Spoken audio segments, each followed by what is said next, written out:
자, 우리 이제 두 번째 이슈는 절로 갑니다. 민주당으로.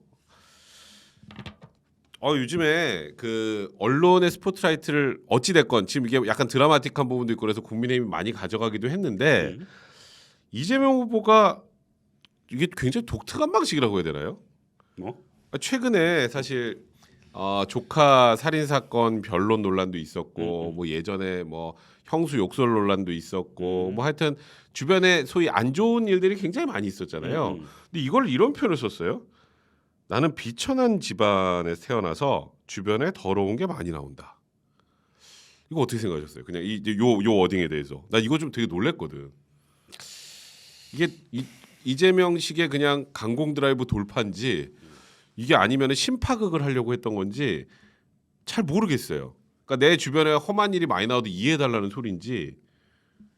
그 두 가지를 이야기하더라. 그러니까 나도 이제 이재명이라는 사람을 잘 안다고 생각을 했어. 내가 좀그 형님 저번에도 그랬지. 뭐 철학이 없다부터 막 쏟아내셨잖아요 그때. 그러니까 왜 그러냐면 내가 이준석이 왜 이준석이야 자꾸? 이재명이 성남시장이 있을 때 내가 굉장히 이재명을 많이 기사화도 했어. 성남시장이 사실 기초단체장이잖아. 그렇지. 근데 하도 그때 시장인 사람이 정부 비판을 하는 거야. 정부를 막 뭐 성남시장이 뭐 이명박 정부를 막 비판하고 맨날 그 싸움을 붙이니까 그래서 이제 이 사람이 어떤 사람이냐 그러고 이제 취재도 많이 하고 되게 많이 기사화를 했어.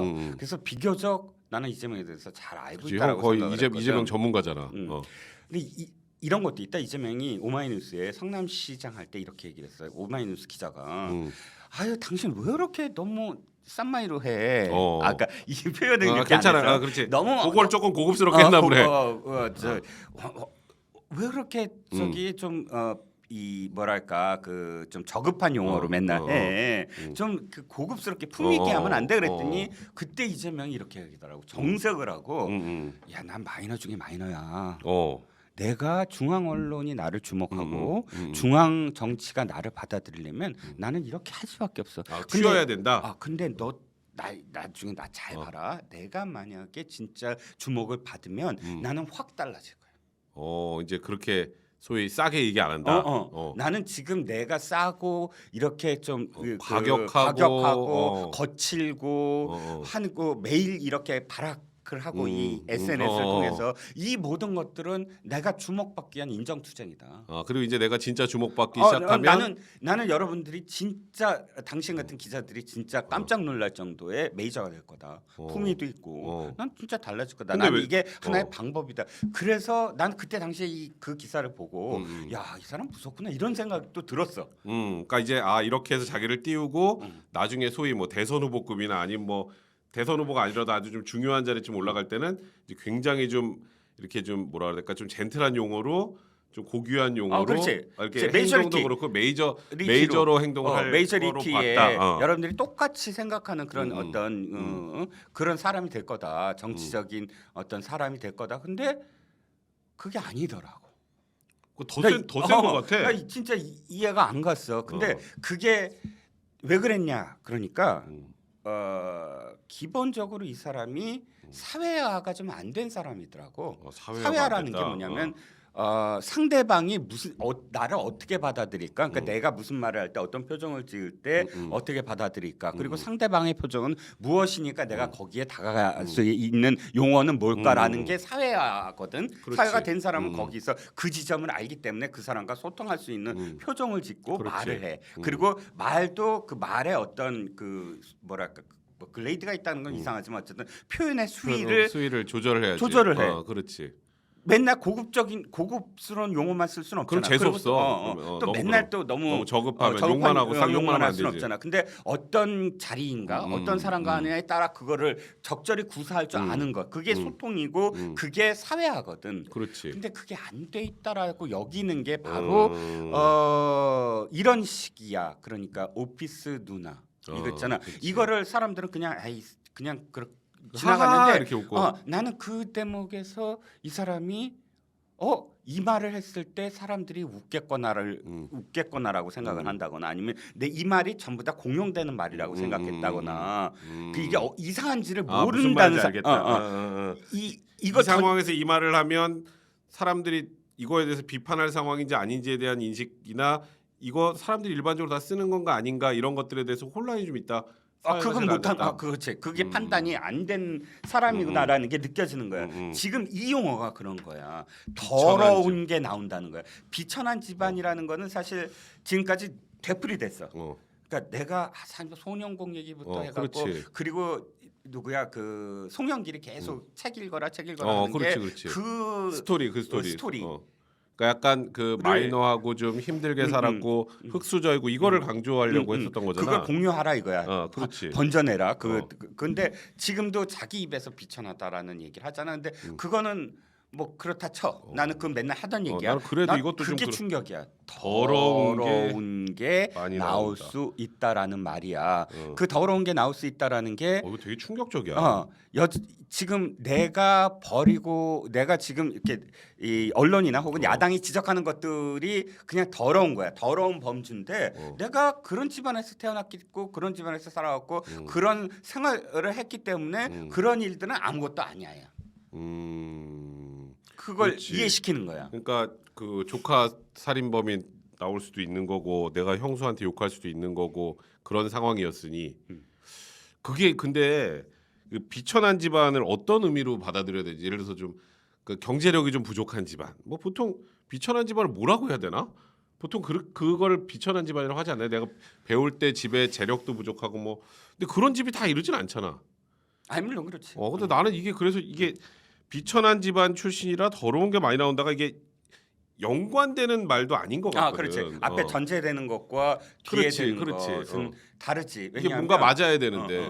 비천하다는 표현도 그렇지만 우리가 보통 표현하는 건 뭐냐면 정말로 차상위 계층이라고 표현될 수 있는 가난에 극을 달리는 그런 집안에서 태어나서 없이 살았지만 어머니는 언제나 우리한테 똑바로 살라고 했고 한 번도 우리는 그런 이 외길 그러니까 다른 어떤 길로 벗어나지 않은 거는 어머님의 어떤 정말 가르침이었고 그래서 나는 뭐 어렸을 때 성공하고 바르게 살았고 바르게 살려고 노력을 했고 그러니까 바르게 사는 것과 그런 환경에서 산 것과는 전혀 별개의 문제. 도리어 극복할 수 있는 어떤 스토리로 지금까지 우리가 삼아왔지. 그렇지. 그게 바로 이낙연 이낙연도 굉장히 가난했고 원희룡도 가난했고 원희룡도 그렇지. 중학교 때 돼야 전기가 있었대.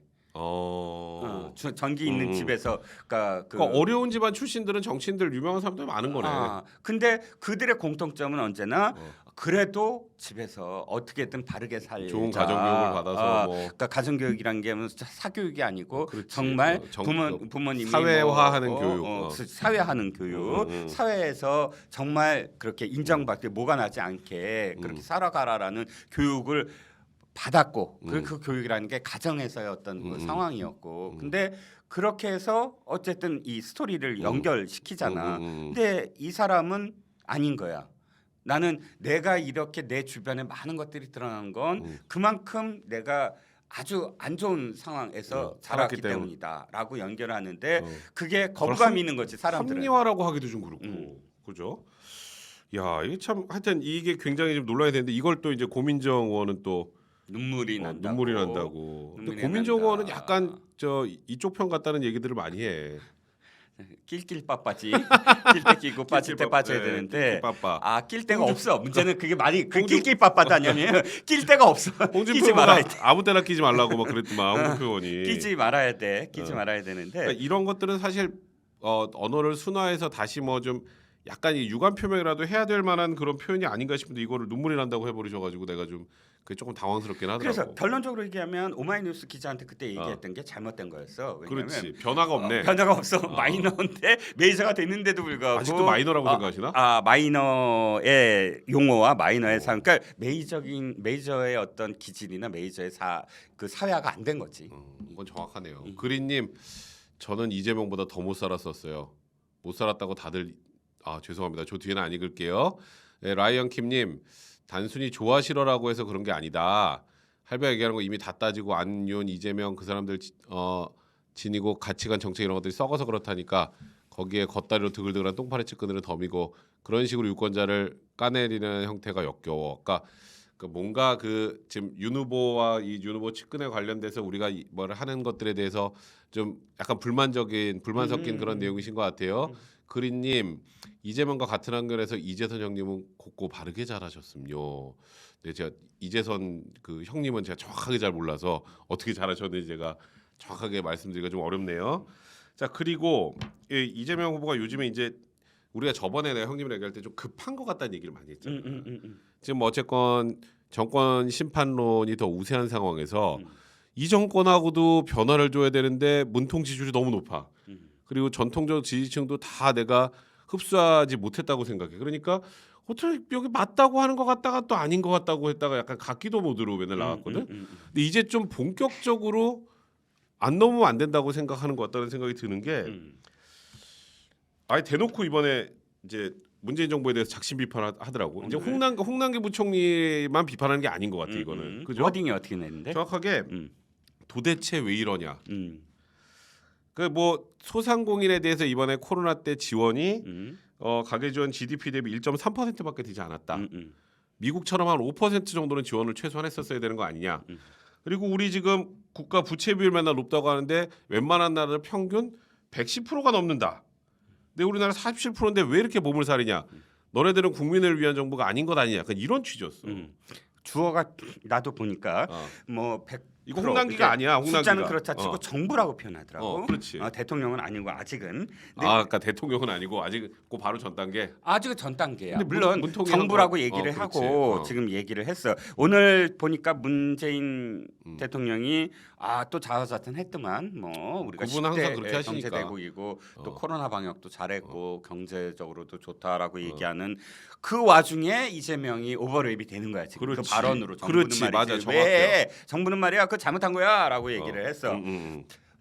정확하게 내가 그러면 이재명이 이렇게 시작을 하는 거냐라는 건 그 다음 워딩으로 난 판단할래. 아직은 모르겠어. 아직 모르겠어. 아직은 모르겠어. 이거는 왜냐하면 자기의 그 원래 지향점 기본소득이라는 표현 안 했지만 기본소득을 안 막 했지. 풀어야 된다. 원래 파퓰리스틱적인 어떤 우리가 비판하는 가장 큰 대목이 재정이랑은 상관없이 완전 퍼주기 하겠다라는 원래 기본적인 캐릭터가 있기 때문에 그걸 빌미로 정부가 지금 몸을 사리고 있다라고 이야기하는 대목이기 때문에 이게 진짜 이제부터 차별하냐는 건 이제 봐야지. 근데 아직은 근데 보면 그때 재난지원금 이거는 또 좀 다른 문제일 수 있겠지만 재난지원금 뭐 정부민 재난지원금 또 한다 그랬다 결국 한 발 후퇴하고 또 국토보유세 부분도 한 발 후퇴하고 그건 형님이 좀 전에 말했던 것처럼 이재명 후보는 기본적으로 뭐 좀 소위 퍼주기 그다음에 엠빵 단 하나 줘 그다음에 이 재원 이렇게 만들어 살려는데 이제 국민의 뜻에 따라서 조금씩 발을 뺀다고 했는데 근데 지금 이번에 문재인 정부 작심 비판하는 건 이것도 사실 국민들 입장에서 전국민 재난지원금 똑같은 얘기 아니야. 근데 재난지원금 또 준다는 거에 대해서 국민들이 전체로 반대하는 분위기였는데 이걸 가지고 다시 문재인 정부를 비판하니까 이게 좀 앞뒤가 안 맞는 게 아닌가라는 개인적으로 이런 생각이 들더라고. 이재명이 뭐가 문제냐면 아까도 지난번에도 철학 얘기를 했지. 그렇지. 왜 그럴까를 난 일주일 동안 고민해봤어. 고민했는데 그쪽이 뭐가 지금 이 국민의힘보다 뛰어나냐면 빅데이터 있지. 빅데이터. 그게 뛰어나. 지난번 그 총선에서도 이근형 뭐 양정철 해갖고 스스로 그 이기고 난 다음에 자화자찬을 했어. 그 빅데이터로 우리가 다 돌려서 공약 그걸 세분화해갖고 다 내려보냈다. 지역적으로. 요즘은 이 카드 쓰는 거 있잖아. 그런 걸로 해갖고 예를 들어서 A 지역에 이 주민들이 40대, 30대는 어떤 식으로 소비 활동을 하고 주민센터에 몇 번을 가고 이런 것들이 다 사실은 데이터로 할 수 있는 시대야. 그래서 그걸 해. 빅데이터는 뭐 온갖 그걸 할 수 있는데 빅데이터로 상당히 여론이 불리한 거를 알고 있는 것 같아. 즉시 그거를 그대로 반영을 하는 것 같아. 이제 그러면은 하나 역으로 그럼 이재명 후보가 대통령이 되면 어떻게 하겠다는 건지 모르겠어요. 그래서 걱정이 뭐냐면 그게 문제야. 맨날 국민 투표하는 거 아니야? 그러니까 모든 이거는 요거는 내가 이렇게 정책을 냈는데 반대가 많네.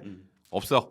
이제 그러면 이제 앞뒤 안 맞는 정책들이 막 나온단 말이야. 이게 뭐 사실 여론만 갖고 정치할 수는 없잖아. 국민 여론을 좀 분리해도 국가를 위해서 필요한 것들을 해나갈 할 때도 있을 것이고 자기 가치관 그다음에 국민들 공감대를 형성해서. 근데 이게 무슨 형 말한 것처럼 빅데이터들에서 아 요건 야 느낌 안 좋다 요건 빼.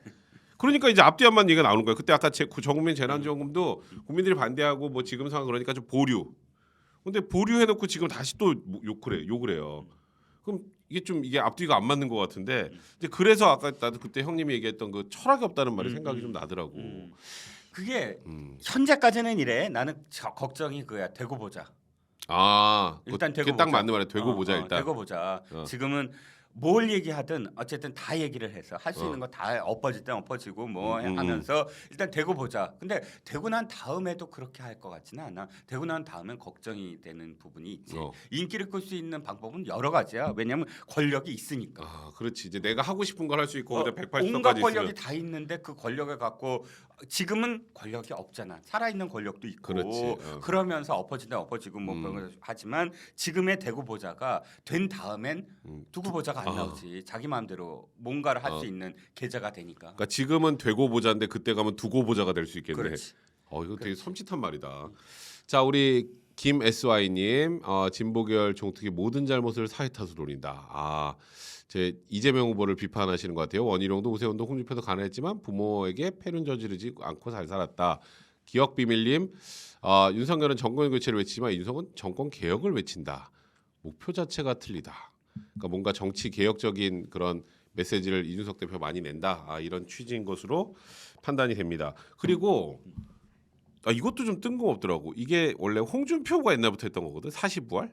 근데 이게 곰곰이 생각해 보면 이 사시제도를 폐지하고 결국 로스쿨 제도를 만든 게 그 노무현 대통령이잖아요. 힘들게 만들었죠 그때도. 그때 사실 그때는 반대도 엄청 심하고 했는데 어떻게 밀어붙였잖아. 그게 이제 결과적으로 뭐 잘됐다 못했다는 뭐 여러 평가들이 있으니까. 근데 이거를 이제 사시부활을 다시 이재명 후보가 외쳤거든. 이거 왜예요? 공정? 아니면 노무현하고도 차별화?